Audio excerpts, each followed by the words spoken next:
In this podcast, we hear from Ron as he describes how he felt when German bombers flew overhead. And we hear more about his post-war childhood, including the time he was locked in a bell tower and how he got his revenge with ginger beer. I was born during the war, and mother used to say, if there's ever any airplanes coming over, any noise of airplanes, get underneath the table, go and hide under the stairs. And I can remember, 2 years old, mother said, that's what you got to do, because in case we were bombed. And it's a strange thing that many years after, father was in the Air Force, and he said, well, that time when you can remember, they were actually coming across, the Germans, to Cardiff, to South Wales, bombing the ports. But at the time, I must have been only 2 years old. Good Lord. And I can remember as if it was 5 minutes ago, the planes coming over. They weren't English planes. They were in formation, and they were going directly across the Bristol Channel to Newport and Cardiff. It's just one experience in life, and I think I can remember back to when I was 2 years old. Can you remember anything else from then? Well, that was a major thing. I was amazed a few years later when we had 6 foot of snow, what was it? 1947, somewhere around that. How much snow? 6 foot of snow. 6 foot. Going in drifts. Yeah. But I remember mother saying to me, this is before I went to school, I know that, before I started school, whatever you do, don't open the front door, she said. I said, why? She said, just don't open the front door, make sure you don't open the front door. Well, me being a lad, I opened the front door. And the snow was way, way above my head, nearly to the top of the door. But as I say, as many years ago, and I can just remember that, I can remember putting my hand on the doorknob and opening the door. I did get told off by my mother, so it might be the reason I remember that. Yeah, maybe. That's funny. But over a period of years, I've stored up a lot of stories like this, memories. They say as you get older, you remember things of the past, but you can't remember yesterday. In some ways, I do get that now. As you get older, you say one thing. Thousands of people say it. I remember when. It's a common thing that people do. I remember the 1940s when food and things was in ration.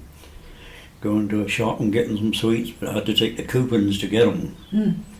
What sweets did you get?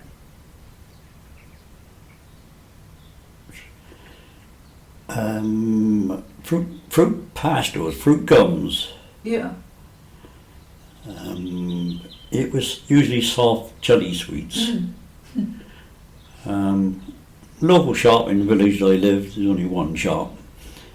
And that was another place that I used to go. In fact, that shop was owned by the man that was driving it was a van. The shop was a post office, village shop and a bakery. And the owner used to bake all the bread for the whole of the village and a couple of villages around, deliver every day in his van. And that time we went to Stonehenge, he took us there. Really?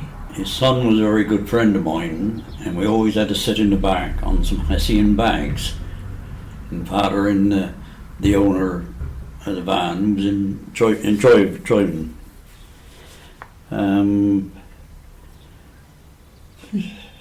It's memories of the past.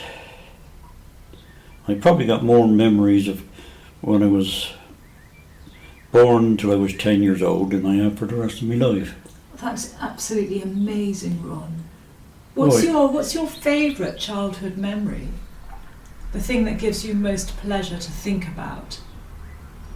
Having the better of one of my brothers. We had 3 brothers, 4 sisters. I was the youngest, and I had to do whatever I was told.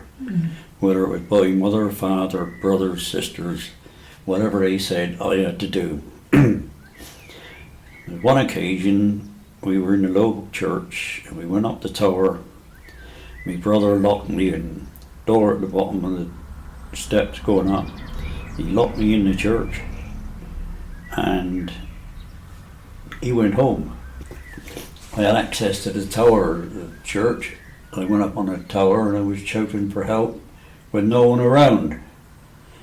Luckily there was a farm opposite, and eventually someone came and he said, "What's the matter? What's the problem?" So I said, "I'm locked in the church." And they said, "Well, what are you doing there?" I said, "My brother had locked me in the church and gone home." And eventually when I got home, he said, "Where you been to?" I said, "You know very well where I've been to. You locked me in the church." "Did I?" he said. And at that time, I thought, I'm going to get revenge on him. And it was 10 years later I did. How? He was a person that made ginger beer, fizzy ginger beer. And when he made it, he put the bottles up in the loft for fermentation. What is it? Fermentation. Yeah. And I used to secretly get down her steps, go up in the loft, have a drink out of these bottles, and top them up with water.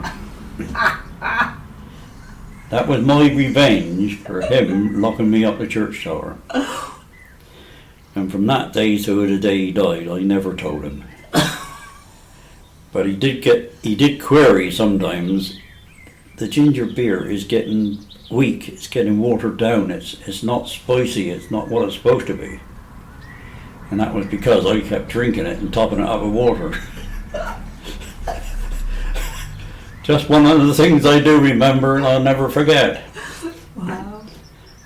Ron and I had a wonderful conversation about his time at Stonehenge. I can't wait to release that podcast. Subscribe to know when that happens and follow me on Instagram at Estelle_writer44 and TikTok at Estelle Phillips. Bye!